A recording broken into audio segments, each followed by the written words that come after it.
bersama narasumber yang sangat luar biasa. Kita hari ini identik dengan Indonesia dan juga perempuan. Membuat saya masuk ke Food Science and Technology. Sungguh menarik ya ceritanya. Memulai dari nol, berjalan, tidak ada sesuatu yang instan. Tentunya ini sangat sejalan dengan semangat Kartini ya. Saya suka banget, ini passion saya. Logistik masih butuh sentuhan daripada wanita.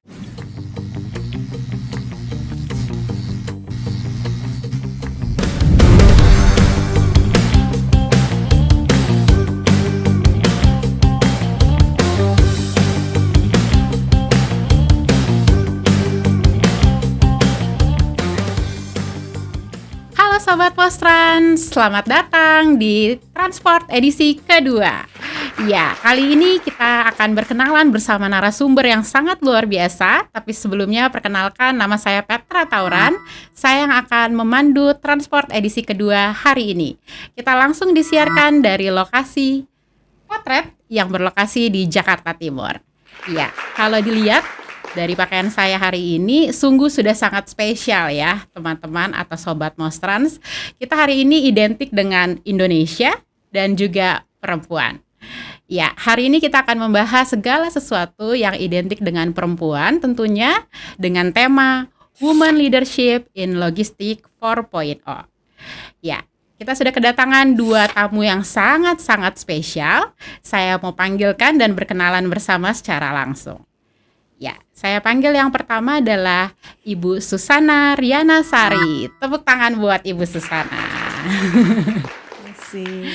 Ya, Ibu Susana Riana Sari adalah founder dan juga ketua dari IWTL, Indonesia Women in Transportation and Logistics. Juga Ibu Susana ini aktif sebagai Presiden Direktur dari PT Transaka Dunia Kargo. Dan juga masih aktif sebagai dosen di ITL Trisakti dan juga DPP Alfi ya Bu ya. Betul. Terima kasih. Oke, kita masuk juga ke narasumber yang kedua yang tidak kalah hebatnya juga, yaitu ada Ibu Ira Margarita Sugianto. Tepuk tangan untuk Ibu Ira. Iya, Ibu Ira adalah Direktur dari PT Lukman Jaya Logistik. Dan Ibu Ira juga aktif sebagai dosen di ITS dan bendahara di masyarakat sadar wisata. Ya Bu ya. Oke, luar biasa pengalamannya bikin saya juga jadi kayak, aduh siapa nih? Kita mau kenalan dan mau ngobrol lebih banyak dengan Ibu Ira dan juga Ibu Susana. Boleh ya? Baik, saya mulai dari mana dulu ya? Oke, penasaran dari Ibu Ira dulu kali ya. Baik, Ibu Ira, kalau saya lihat dari background-nya ya Bu Ira ya, sebenarnya S1, S2 dan luar biasa saat ini sudah S3, tapi lebih banyak di dunia teknologi manajemen gitu ya Bu, bahkan S1-nya di Food Science and Technology. Lalu penasaran apa yang membuat Ibu Ira gitu ya, join ataupun masuk ke dunia logistik untuk berkarir Bu Ira?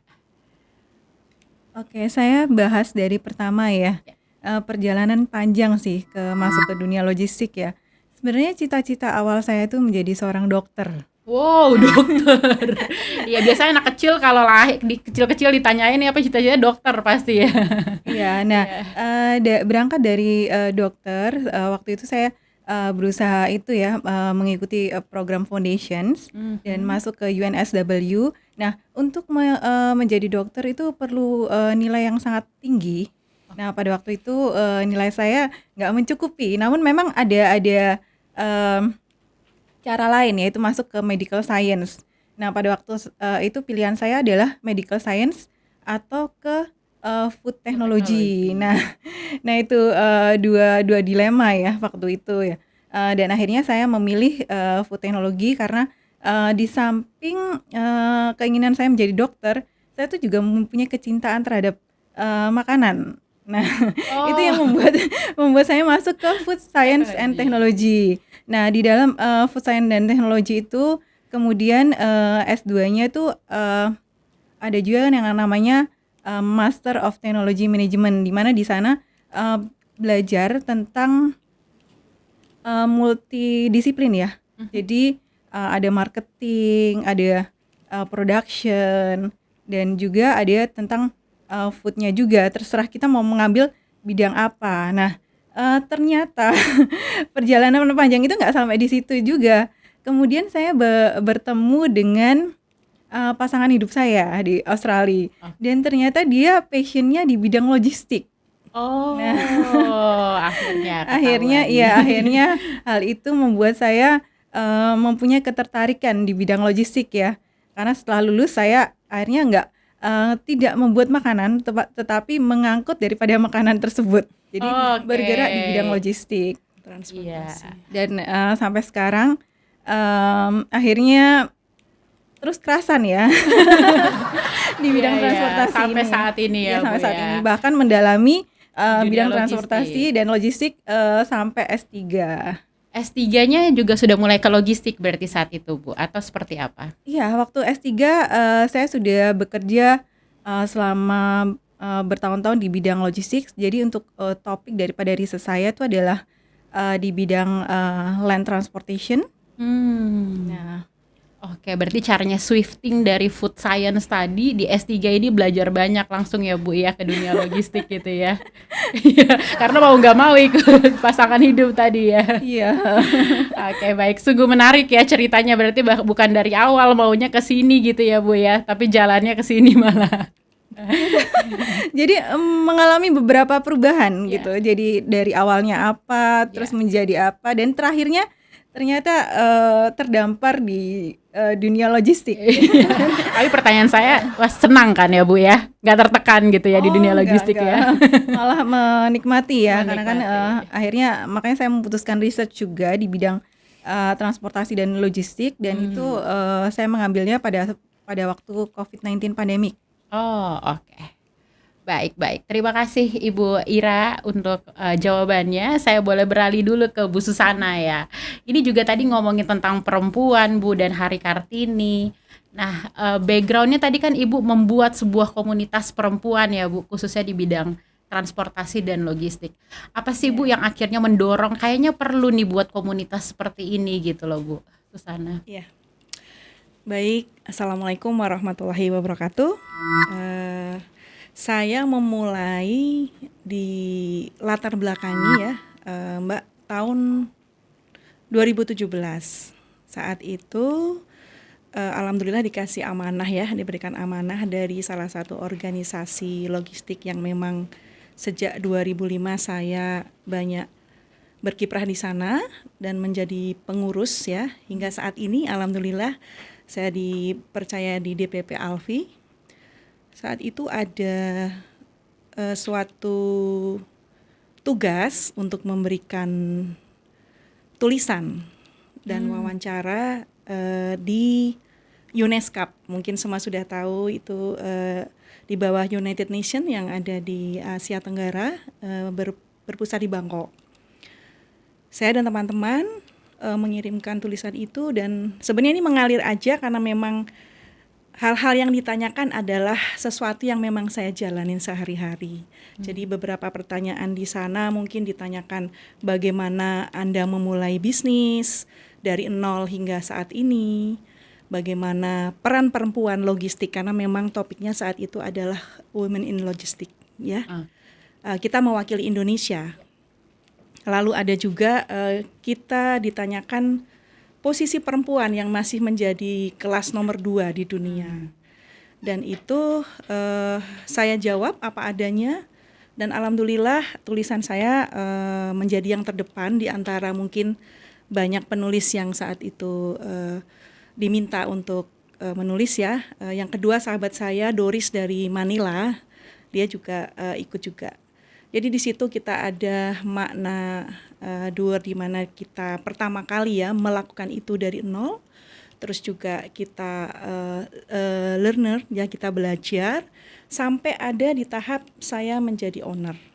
Memulai dari nol, berjalan, dan semuanya itu step by step. Tidak ada sesuatu yang instan. Nah dari situ yang akhirnya alhamdulillah karena pemikiran saya dianggap mungkin contoh yang terbaik saat itu, saya berpikir waktu kita berkomunikasi dengan teman-teman di salah satu organisasi namanya AFA ya, Association Freight Forwarding ASEAN itu kan. Di ASEAN tuh ada suatu organisasi yang memang membawahi teman-teman yang bekerja di bidang logistik dan transportasi. Dan ada beberapa juga teman-teman yang ada di Eropa, di Amerika, di London, itu mereka mempunyai organisasi perempuan. Nah, kuliah di Indonesia belum ada. Wow. Jadi itu yang mungkin memang IWTL, Indonesia Women in Transportation and Logistics ini adalah mungkin yang baru pertama kali Di Indonesia. yang memang itu membawahi dari teman-teman pelaku bisnis transport dan logistik ya. Transportation tentu juga mereka yang bergerak di bidang darat, laut, udara gitu kan. Maritim ada di dalamnya dan semuanya itu berkumpul di situ. Bahkan di supply chain management juga ada di situ. Para eksportir, importir juga ada di situ. Bahkan banyak juga para dosen ya yang ada di Civitas Akademika juga ada di situ. Dari karyawan sampai juga owner ada semua di situ. Misi saya membuat ini insya Allah saya yakin kemenangan saya di tulisan itu adalah sebenarnya ucapan terima kasih kepada para perempuan di dunia, khususnya di Indonesia. Dari situlah ini sebenarnya apresiasi tertinggi saya buat para perempuan.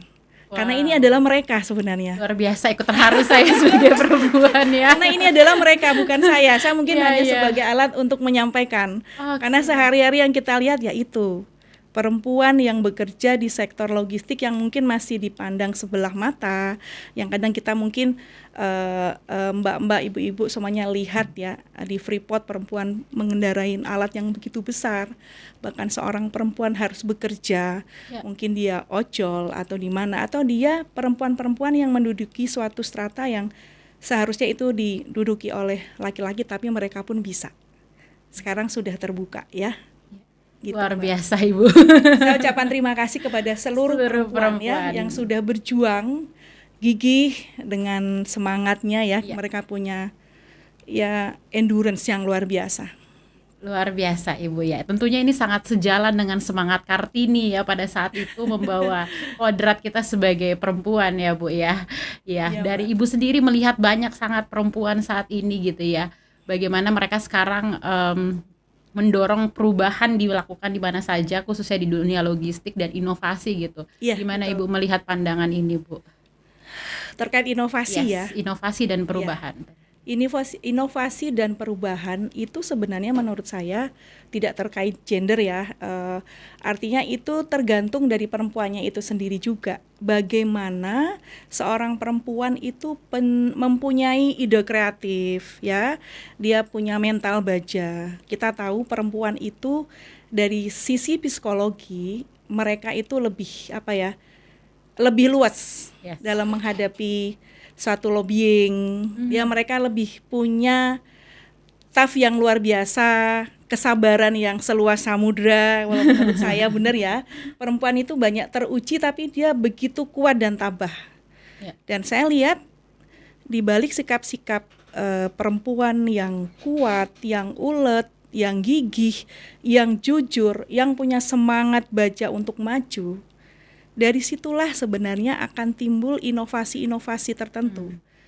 Dan apabila perempuan bisa meletakkan itu, menerapkan itu dari lingkungan kerjanya, di sekitarnya, tentu akan menghasilkan sesuatu yang memang jadi kebanggaan dia juga. Dia juga harus bangga dengan dirinya, menghargai apa yang sudah dia lakukan. Makanya terkadang contoh simpel, kita harus juga berterima kasih pada diri sendiri ya, bahwa kita pun berharga. Kita punya sesuatu yang harus diperjuangkan. Yang jelas, mungkin saya orang Jawa ya, mungkin diajarkan orang tua juga gimana harus kalau ibaratnya kalau dalam keluarga kamu harus ngikutin aturan yang benar, ngabekti sama keluarga juga dengan suami kita misalnya. Betul. Contoh kecil ya.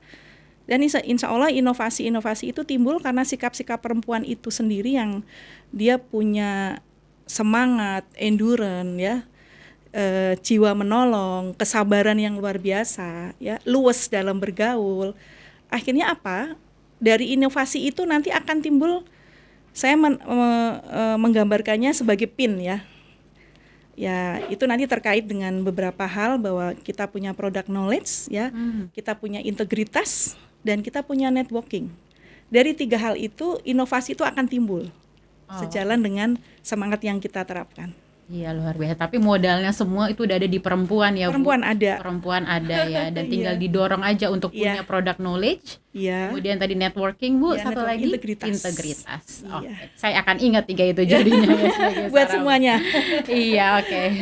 Baik, tapi kan tidak bisa dipungkiri ya Bu Ira, Bu Susan sekarang ya, bahwa memang dominasinya itu laki-laki ya atau pria di dunia logistik gitu ya. Iya, betul. Betul ya. Nah, kalau dari Ibu Ira sendiri, Bu, bagaimana sih melihat sebenarnya perempuan di tengah dominasi laki-laki atau pria di dunia logistik ini, Bu? Sebenarnya memang benar di logistik ya, dominasi pria itu sangat kuat ya. Namun hal ini tidak menjadikan kita sebagai wanita harus minder. Tapi kita itu merupakan keunggulan daripada wanita-wanita yang berada di dunia logistik. Kita melihatnya sebagai opportunity Ya. daripada tantangan, tapi kita lebih melihat itu sesuatu yang dimana kita bisa mempunyai keunggulan tersendiri. Memang secara fisik wanita akan tidak bisa dibandingkan dengan pria. Namun kalau bilang logistik tuh sangat luas ya. Jadi ada divisi marketing, operasional, HRD, di mana saya setuju sama Bu Susana tadi ya. Kalau misalkan perempuan kadang-kadang lebih luas dalam lobbying, mungkin dalam mendengarkan permasalahan-permasalahan.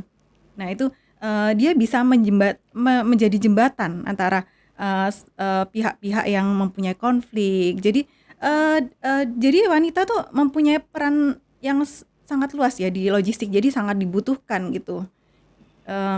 Iya. Saya bisa bilang bahwa logistik ini sebenarnya perlu sentuhan wanita. Perlu sentuhan wanita ya. Iya, jadi tadi harus kita ubah dari tantangan menjadi sebuah opportunity ya Ibu ya, karena memang tadi saya suka banget perempuan itu punya sebagai pendengar gitu, hati yang sabar, lapang dada. Jadi itu perlu kita warnai di dunia logistik begitu ya. Di Mostran sendiri Ibu kita sudah 40% malah wanita juga gitu, perempuan. Jadi memang sudah tidak ada perbedaan gender, tadi setuju ya Bu, di dunia logistik sangat-sangat terbuka untuk perempuan di Indonesia semua gitu ya. Oke, Bu Ira masih tertarik, kalau misalnya Ibu Ira tadi akhirnya shifting ke dunia logistik, siapa sih Bu idolanya kalau boleh share di dunia logistik ini? Di dunia logistik Iya, yang ya, mewarnai. idola saya sih sebenarnya adalah suami saya sendiri ya. Pak Kiat Maja, dia itu Iya. passionnya sangat mempunyai passion yang sangat dalam bidang logistik. Ya. Dan saya itu setiap hari mendengarkan kicauan beliau ya. Jadi mau nggak mau Iya. kecintaan terhadap bidang logistik terbangun ya, karena kan selalu mendengarkan update tentang logistik dan akhirnya sampai sekarang ini jadi mendalami bidang logistik. Luar biasa ya Ibu. Kalau misalnya apa yang bisa kita ambil Bu dari idolanya Ibu tadi yang tentunya suaminya sendiri gitu ya. Sebenarnya yang boleh dibagikan ke Sobat Mostrans apa nih Bu? Yaitu kecintaan di bidang logistiknya itu dia memberikan edukasi tentang logistik ya. Jadi juga menyemangati kita. Waktu itu pada masa pandemi COVID-19 ya, banyak sekali perusahaan-perusahaan transportasi yang berjatuhan. Nah itu membuat kita berdua tuh menjadi Sempat down gitu iya, ya Bu ya? maksudnya sempat bagaimana ya caranya supaya kita dapat Bangkit membantu dan bangkit dalam bidang logistik, membangkitkan logistik nasional gitu. Jadi waktu itu kita berpikir, nah bagaimana kalau kita sebagai leader nih berusaha menambah ilmu pengetahuan. Jadi supaya kita juga dapat mengedukasi daripada transporter lain bagaimana cara-caranya untuk survive di COVID-19. Oke, jadi terus diisi ya Bu ya, ilmu-ilmu untuk bisa survive khususnya di masa COVID-19 waktu itu ya Bu ya? Iya, dan itu memotivasi riset saya ya yang tentang itu ya, land transportation, Iya, iya. how to survive In COVID-19 pandemic ini ya. pandemic. Oh wow, luar biasa. Oke, baik. Kalau Ibu Susan sendiri Bu, udah tadi pengalamannya sangat banyak ya Bu ya, termasuk bagaimana di komunitas perempuan juga. Ya. Tapi dengan melihat atau melakukan assessment Bu, keterampilan apa sebenarnya yang masih harus dikembangkan sebagai seorang perempuan untuk bisa survive nih di dunia logistik Bu? Baik, Ya. pertanyaan bagus. Tadi sudah disampaikan Mbak Ira ya, bahwa salah satu untuk membantu itu dengan dari dunia pendidikan, salah satunya ya. Gerbangnya Gerbang. pendidikan. Kalau kita bekerja di bidang transportasi dan logistik, sebisa mungkin ada passion dalam hati kita dalam melaksanakan. Saya suka, saya menikmati pekerjaan ini, dan rata-rata biasanya mereka yang maju itu karena mereka mempunyai semangat, apa ya, saya suka nih kerjaan ini, saya suka banget, ini passion saya. Nah, tidak hanya sekedar bicara passion, tapi seseorang yang memang pengen fokus di suatu bidang, dia harus menambah keilmuan di sana. Contoh dulu ya,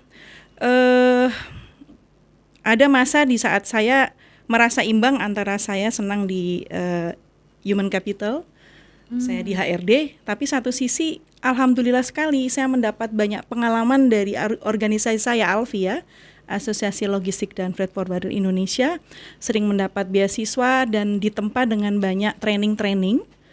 Akhirnya di situ saya pun juga merasa passion saya terpanggil juga di situ. Tapi saya dalam satu sisi harus menentukan. Jadi kenapa kita bekerja itu jangan gerambiang ya, kalau orang Jawa bilang jangan gerambiang, kita harus fokus dengan sesuatu yang memang passion itu kita sukai. Nah, saya memutuskan mungkin saat itu di training-training, di pelatihan coach dan lain-lain saya cuma 40%, di sini sudah naik jadi 60% karena saya harus turun di lapangan. Kebetulan pekerjaan saya International Freight Forwarding PT Transaka Dunia Kargo ini yang saya kelola sudah hampir 23 tahun. Kami fokus di bidang militeri dan Polri. Jadi sering saya turun ke lapangan, saya mendampingin anak-anak gitu kan. Dan itu terus diasah. Ya saya harus menambah keilmuan di situ. Jadi mungkin dimulai 2005 dulu saya tahap demi tahap saya ikut basic freight gitu ya. Jadi ada namanya sekolah ALFI Institute di bawah United Nations, ada di Tanjung Priok yang memang memberikan training untuk para pelaku transportasi logistik, dan ini dibuka untuk umum, siapapun boleh ikut. Tapi kebanyakan mereka awal mulanya dari pelaku bisnis itu yang punya perusahaan, jadi karyawan di mana, mereka diberi kesempatan. Itu 3 bulan, saya belajar tentang bagaimana menghandle, bagaimana kita mengenal freight forwarding itu kayak apa, di mana di situ kita diajarin tentang freight forwarding itu di domestik, internasional dan lain-lain. Lalu naik lagi di Viata Diploma. Nah, ini ada lagi berjenjang 3 bulan kembali. Jadi seperti sekolah kayak D3, S1, S2. Nah, yang level S2 itu di Higher Supply Chain Management, itu 8 bulan. Ini Indonesia baru meluluskan 2 angkatan. Ya, ini memang benar-benar juga pendidikan ini semua di bawah United Nations ya. Dan kita pun bisa ikut lagi, teman-teman mungkin jangan pernah lelah untuk terus belajar. Tidak ada salahnya kita belajar lagi. Saya ngambil S2 tuh di usia 45, Mbak. Wow. Sudah tua. Tapi masih semangat ya. Semangat, dan mungkin benar dengan Mbak Ira. Salah satu idolanya adalah Mas Eri, suami saya. Dia selalu nyemangatin saya. Benar. Saya berterima kasih banget sama beliau karena dia tahu mungkin ya, kamu tuh gini, kamu harusnya begini, gini. Oke, saya mencoba dan memang passion itu ada. Nah, itu terbukti saat alhamdulillah saya pernah contoh nih ya, Mbak ya. Kita dapat kontrak repatriasi Sudan, mengembalikan alat-alat perang yang ada di Afrika, di Sudan. Dan itu pasukan Garuda Indonesia, mungkin dimulai dari awal sampai akhir ya mungkin, tapi kita waktu itu mendapat kontrak itu dan kita harus berdiskusi dengan agen kami di Amerika dan saya mendapat pengalaman seperti apa saya datang langsung di headquarternya PBB di sana. Wow. Dan itu impian saya waktu SD, waktu cerdas cermat. Di mana sih ininya? Dulu aja jawabnya New York ya, padahal New York gitu. Itu pengalaman berharga. Iya. Di sana saya bisa belajar bagaimana bernegosiasi dan ditanya, Ibu punya sertifikat apa? Karena di dunia tahu kalau apalagi masuk di logistik, apalagi logistik militer, ternyata ditanya. Mereka semua peserta bidding di sana dari Prancis, Jerman, Amerika, dari Eropa, dari ASEAN, ternyata mereka satu, harus minimal ada Viata Diploma. Oh. Dan mereka mungkin yang nanya itu logistik dari Prancis ya, mungkin dia pikir Indonesia apa ada sih gitu Iya, ya. iya. Ternyata ada, alhamdulillah. Dulu Pak Kia juga ikut juga ya, karena pernah aktif juga di Alfi ya.